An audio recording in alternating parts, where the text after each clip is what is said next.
दीनानाथ के देहांत को 4 ही दिन हुए थे। 12 दिन का शोक चल रहा था। अचानक एक गाड़ी उनके घर के सामने आकर रुकी। उसमें से एक आदमी निकला और शोक में बैठे लोगों के बीच जाकर बोला, दीनानाथ के वारिस कौन कौन हैं? बैठक में 30-40 लोग बैठे थे। वह सभी अचानक इस तरह का प्रश्न करने वाले शख्स का मुंह ताकने लगे। फिर दीनानाथ के तीनों बेटों ने हाथ ऊपर करते हुए कहा, हम उनके बेटे हैं, कहिए आपको हमसे क्या काम था? वह व्यक्ति दीनानाथ के तीनों बेटों को गौर से देखता हुआ बोला, आज से 20 साल पहले तक दीनानाथ मेरे शहर में नौकरी किया करते थे। उस समय उन्होंने मेरे से कुछ पैसे उधार लिए थे। वह रकम ब्याज सहित 30 लाख रुपए हो चुकी है। आज मैं वह पैसे लेने आया हूँ। उस आदमी के इतना कहते ही फुसुर फुसुर शुरू हो गई। दीनानाथ का बड़ा बेटा जो सरकारी नौकरी में था खड़ा होते हुए बोला, आपके पास क्या सबूत है कि मेरे पिताजी ने आपसे पैसे उधार लिए थे? वह आदमी मुस्कुराता हुआ बोला, मैं एक वकील हूँ, इतना मूर्ख भी नहीं हूँ कि बिना सबूत के चला आऊँगा। मेरे पास 30 रुपये का बॉन्ड है जिस पर तुम्हारे पिता ने अपने हाथों से पूरा ब्यौरा लिख रखा है और साइन भी कर रखे हैं। बड़ा बेटा बोला, मैं नहीं मानता इस बात को, मुझे तो आप फ्रॉड लगते हो। 20 सालों तक चुप बैठे रहना, फिर पिताजी के निधन के तुरंत बाद आपका आना, ये सब क्या है? अगर मेरे पिता ने पैसे लिए भी होंगे तब भी वह करार उनके साथ ही ख़त्म हो गया।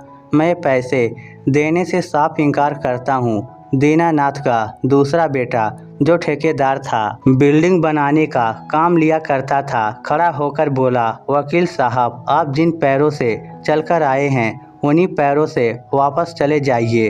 अगर आपको पैसे चाहिए थे तो पिता के जीवित होते आते। हमारे पिताजी ने हमें कभी नहीं बताया कि उन पर कोई कर्जा है। वकील बोला, पहले इसलिए नहीं आया क्योंकि वसूलने का करार आज के दिन का था। रही बात वापस जाने की तो मैं आपको बता दूं कि मैं यहाँ लड़ाई करने नहीं आया हूँ, यहाँ से चुपचाप चला जाऊँगा। अगर आप अपने पिता का कर्जा देने से इनकार करते हो तो मैं कोर्ट का दरवाज़ा खटखटाऊँगा। मगर मेरे दीनानाथ जी के साथ दोस्ताना संबंध थे। मैं नहीं चाहता उनकी मृत्यु के बाद उनकी इज्जत उछाली जाए, इसलिए मैं आप लोगों को कुछ रियायत दे दूंगा। मगर तुम लोग कर्जा देने के लिए हाँ तो कहो। तीनों बेटे चुपचाप बैठे रहे। किसी ने भी कर्जा चुकाने की हिम्मत नहीं दिखाई। वकील फिर बोला, यहाँ पर तुम्हारे समाज के लोग बैठे हैं, रिश्तेदार भी बैठे हैं। क्या तुम लोगों को अपने पिता की इज्जत प्यारी नहीं है? अचानक दीनानाथ का छोटा बेटा राजेश खड़ा होकर बोला, आप सबूत दिखाइए, मैं पापा का कर्जा चुकाऊंगा। उसके इतना कहते ही उसकी पत्नी जो अन्य औरतों के साथ दरवाजे पर खड़ी होकर पूरा वार्तालाप सुन रही थी, जल्दी से भीतर आई। फिर अपने पति का हाथ पकड़कर अंदर ले गई और बोली, ये आप क्या कर रहे हो जी? कहाँ से चुकाओगे 30 लाख रुपए? हमारे पास तो 30,000 रुपये भी नहीं हैं। आपके भाई साधन संपन्न होकर भी चुपचाप बैठे हैं, फिर आप क्यों उड़ता तीर ले रहे हो? राजेश बोला, मैं अपना ज़मीन बेच दूंगा मगर पापा का नाम खराब नहीं होने दूंगा। पत्नी आंखों में आंसू भरकर बोली, आपकी इसी आदत के कारण हम लोग गरीब हैं। भगवान के लिए ऐसा मत करिए। अगर ज़मीन बिक गई तो हम खाएंगे क्या? उसी के सहारे तो हमारे दिन कट रहे हैं। वह पत्नी के कंधों पर हाथ रखते हुए बोला, तुमने हर सुख दुख में मेरा साथ दिया है। आज पिता की इज्जत का सवाल है। क्या तुम ये चाहोगी कि जीवन भर पूरे गांव के सामने मैं सर झुकाकर चलूं? तुम हमेशा मुझे सच्चा मर्द कहती आई है, फिर आज तुम्हें क्या हो गया? क्यों मुझे नामर्द बनाने पर तुली है? अचानक पत्नी को होश आया। उसके तेवर बदल गए। गर्व के साथ बोली, माफ़ कर दो जी, आप जाओ, पहले परिवार की इज्जत बचाओ। रही बात पेट भरने की, उसके लिए मुझे आपके बाजुओं पर भरोसा है। आप हमें भूखे नहीं सोने दोगे। फिर राजेश डबल जोश के साथ वापस बैठक में आ गया।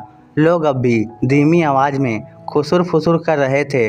वकील मुस्कुराते हुए बोला, अब भी पिता का कर्ज चुकाने के लिए तैयार हो या पत्नी ने पेच कस दिया। राजेश मुस्कुराते हुए बोला, वह एक मर्द की पत्नी है। वकील साहब, आप सबूत दिखाइए। मैं कर्ज चुकाने के लिए तैयार हूँ। हाँ, मेरे पास पैसे नहीं हैं, मगर मैं आपको अपने हिस्से की ज़मीन दे दूंगा, मगर पिता पर कर्ज नहीं रहने दूंगा। वकील ने एक बार फिर राजेश के बड़े भाइयों की तरफ देखा, फिर कहा, क्या तुम लोग अपने भाई का साथ नहीं दोगे? दोनों भाई निर्लज्जों की तरह सर झुकाकर बैठे रहे, कोई जवाब नहीं दिया। वकील बोला, आज से 30 साल पहले मैंने और दीनानाथ जी ने मिलकर कुछ शेयर खरीदे थे। उस समय उनकी कीमत 50,000 रुपये थी।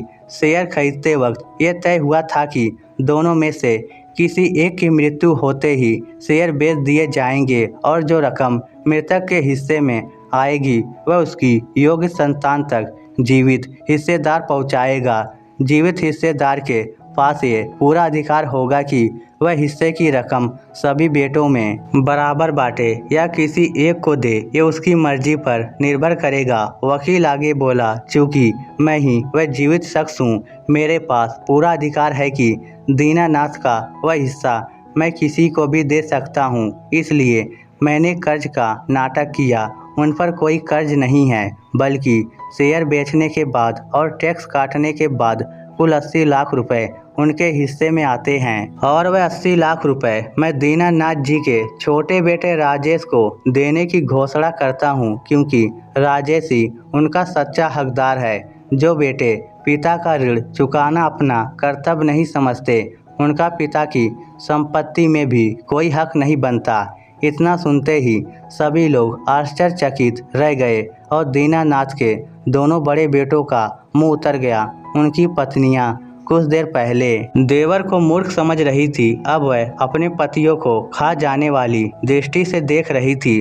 वकील के इशारा करते ही उनके आदमी 2 बड़े सूटकेस उठा लाए और उन्हें राजेश को थमा दिया। ये देखकर वहां विराजमान लोगों ने तालियां बजाकर राजेश का स्वागत किया। जब राजेश दोनों सूटकेस उठाकर अंदर कमरे में गया, तब उसकी पत्नी दौड़ कर आई और बोली, आज समझ में आ गया जी। वह बोला क्या? वह पति को भरी आंखों से निहारते हुए बोली, ये समझ में आ गया कि सच्चाई, ईमानदारी, वफादारी और खुददारी के रास्ते में कांटे और दर्द बहुत मिलते हैं, मगर एक दिन ईश्वर सुनता जरूर है और जब वह सुनता है तब छप्पर फाड़ कर देता है।